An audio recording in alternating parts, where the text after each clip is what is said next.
হায় রে দুনিয়া, কত রকম ধান্দা, কত রকম চালাকি।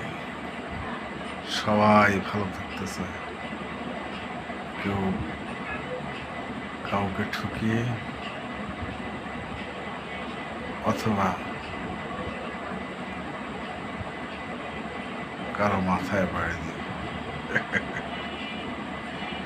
সবাই সুখে থাকতেছে। অথচ শুধু তারাই সুখী যারা ইমানদার, মুত্তাকি, মুমিন। এছাড়া এই দুনিয়ায় আর কারো সুখ নেই, নাই নাই নাই, নিশ্চিত নাই, নিশ্চয়ই নাই, থাকতেই পারে না। সবাইকে বোঝার তৌফিক দান করুন। আকাশের গর্জন শুনছেন?